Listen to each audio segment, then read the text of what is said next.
दोस्तों, इस कहानी को पूरा ज़रूर सुनें।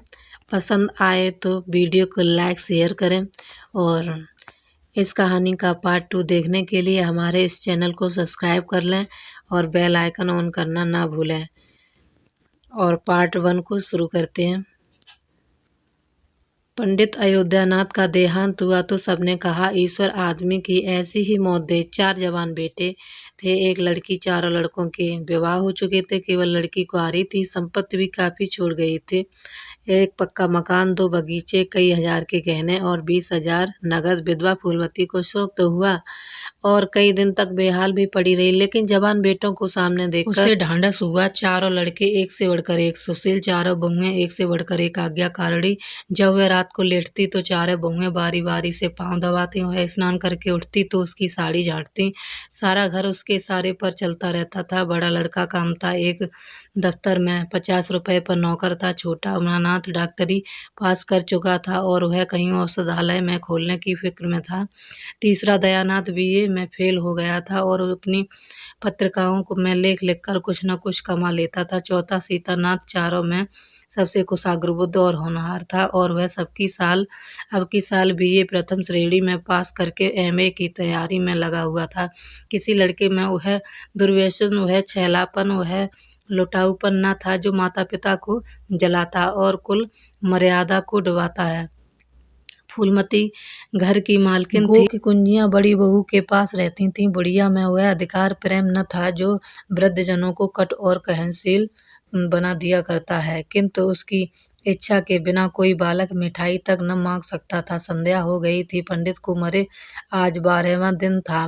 कल 13वीं में ब्रह्मभोज होगा। बिरादरी के लोग निमंत्रित होंगे, उसी की तैयारियां हो रही थी। फूलमती में बैठी देख रही थी। पल्लेदार बोरे में आटा लाकर रख रहे थे, घी के टिन आ रहे थे, साग सब्जी के टोकरे, शक्कर की बोरियां, दही के मटके चले आ रहे थे। महापात्र के लिए दान की चीजें लाई गई, बर्तन, कपड़े, पलंग, बिछावन, छाटे, जूते, छड़ियाँ, लाटेन आदि, किंतु फूलमती को कोई चीज नहीं दिखाई गई। नियमानुसार ये सब सामान उसके पास आने चाहिए थे। वह प्रत्येक वस्तु को देखती, उसे पसंद करती, उसकी मात्रा में कमी बेसी का फैसला करती। तब इन चीज़ों को भंडारे में रखा जाता, क्योंकि उसे दिखाने और उसकी राय लेने की जरूरत नहीं समझी गई। अच्छा, वह आटा 3 ही बोरा क्यों आया? उसने तो 5 बोरों के लिए कहा था। घी भी 5 ही कनस्तर है, उसने तो 10 कनस्तर मंगवाए थे। इसी तरह साग, भाजी, शक्कर, दही आदि में भी कमी की गई। किसने उसके हुक्म में हस्तक्षेप किया? जब उसने एक बात तय कर दी थी कि तब उसको घटाने बढ़ाने का अधिकार है। आज 40 वर्षों से घर के प्रत्येक मामले में फूलमती की बात सर्वमान्य थी। उसने 100 कहा तो 100 खर्च किए गए, 1 कहा तो 1, किसी ने मीन मैग न की। यहाँ तक कि पंडित अयोध्यानाथ भी उसकी इच्छा के विरुद्ध कुछ न करते थे, पर आज उसकी आंखों के सामने प्रत्यक्ष रूप से उसके हुक्म की उपेक्षा की जा रही थी। इसे वह क्यों कर स्वीकार कर सकती? कुछ देर तक तो वह जब्त किए बैठी रही, पर अंत में न रहा गया। स्वायत्त शासन उसका स्वभाव हो गया था। वह क्रोध में भरी हुई आई और कामतानाथ से बोली, क्या आटा 3 ही बोरे लाए हो? मैंने तो 5 बोरों के लिए कहा था और घी भी 5 ही टीन मंगवाया है। तुम्हें याद है मैंने 10 कनस्तर कहा था। किफायत को भी मैं बुरा नहीं समझती, लेकिन जिसने यह कुआं खोदा उसी की आत्मा पानी को तरसे, यह कितनी लज्जा की बात है। कामतानाथ ने क्षमा याचना न की, अपनी भूल भी स्वीकार न की, लज्जित भी न हुआ। 1 मिनट तो विद्रोही भाव से खड़ा रहा, फिर बोला, हम लोगों की सलाह 3 ही बोरों की हुई है और 3 बोरे के लिए 5 टिन घी काफ़ी था। इसी हिसाब से और चीज़ें भी कम कर दी गई हैं। फूलमती उग्र होकर बोली, किसकी राय से आटा कम किया गया? हम लोगों की राय। फूलमती हक्की बक्की होकर उसका मुंह ताकने लगी। इस वाक्य का आशय उसकी समझ में न आया। अपना हानि लाभ अपने घर में हानि लाभ की जिम्मेदारी वह आप हैं। दूसरों को चाहे वे उसके पेट के लिए जन्मे पुत्र ही क्यों न हो, उसके कामों में हस्तक्षेप करने का क्या अधिकार है। यह लौंडा तो इस ढिठाई से जवाब दे रहा है मानो घर उसी का है, उसी ने मर मर कर गृहस्थी जोड़ी है। मैं तो गैर हूँ, जरा इसकी हैकड़ी तो देखो। इसने तमतमाए हुए मुख से कहा, मेरे हानि लाभ के जिम्मेदार तुम नहीं हो, मुझे अख्तियार है, जो उचित समझूं वह करूं। अभी जाकर 2 बोरे आटा और 5 टिन घी और लाओ, और आगे के लिए खबरदार जो किसी ने मेरी बात काटी। अपने विचार में उसने काफी तंबीह कर दी थी, शायद इतनी कठोरता अनावश्यक थी। उसे अपनी उग्रता पर खेद हुआ। लड़के ही तो हैं, समझे होंगे कुछ किफायत करनी चाहिए। मुझसे इसलिए न पूछा होगा कि अम्मा तो खुद हर एक काम में किफायत करती हैं। अगर इन्हें मालूम होता कि इस काम में किफायत पसंद न करूँगी तो कभी इन्हें मेरी उपेक्षा करने का साहस न होता। यद्यपि कामता नाथ अब भी उसी जगह खड़ा था और उसकी भाव भंगिमाओं से ऐसा ज्ञात होता था कि इस आज्ञा का पालन करने के लिए वह बहुत उत्सुक नहीं है।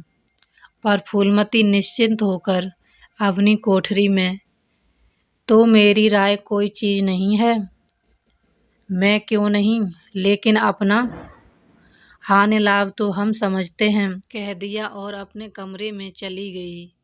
इतनी तब्दीली पर भी किसी को उसकी अवज्ञा करने की सामर्थ्य हो सकती है।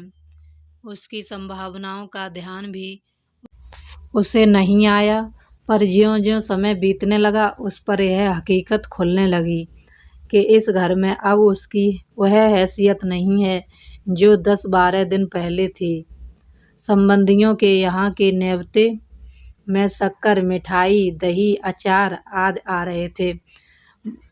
बड़ी बहू इन वस्तुओं को स्वामिनी भाव से संभाल संभाल कर रख रही थी। कोई भी उससे पूछने नहीं आता। बिरादरी के लोग जो भी कुछ पूछते हैं कामता नाथ से या बड़ी बहू से, कामता नाथ कहाँ का बड़ा इंतजामकार है, रात दिन भंग पिए पड़ा रहता है, किसी तरह रो धोकर दफ्तर चला जाता है, पर उसमें भी महीने में 15 नागों से कम नहीं होते हैं। वह तो कहो साहब पंडित जी का लिहाज करता है, नहीं अब तक कभी का निकाल दिया होता।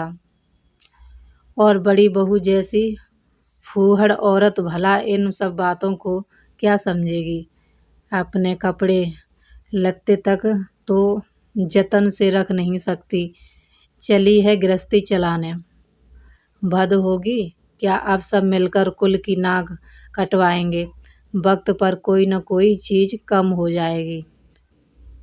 इन कामों के लिए बड़ा अनुभव चाहिए, कोई चीज तो इतनी बड़ी बन जाएगी कि मारी मारी फिरेगी, और कोई चीज इतनी कम बनेगी कि किसी पत्तल पर पहुंचेगी नहीं, किसी पर नहीं।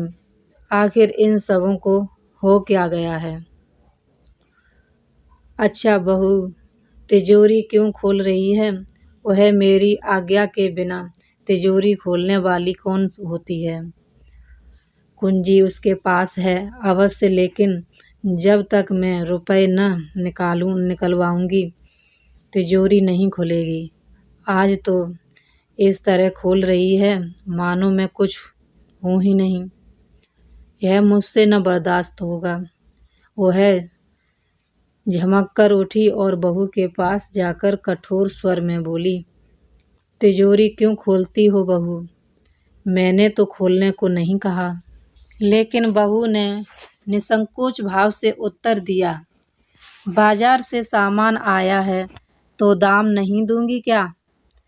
दोस्तों पार्ट 1 को हम यहीं पर एंड करते हैं, और इसका पार्ट 2 देखने के लिए हमारे इस चैनल को सब्सक्राइब करें और बेल आइकन ऑन करना ना भूलें।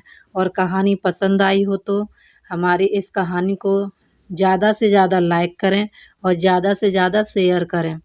और फिर मिलेंगे अगली कहानी के साथ, तब तक के लिए धन्यवाद।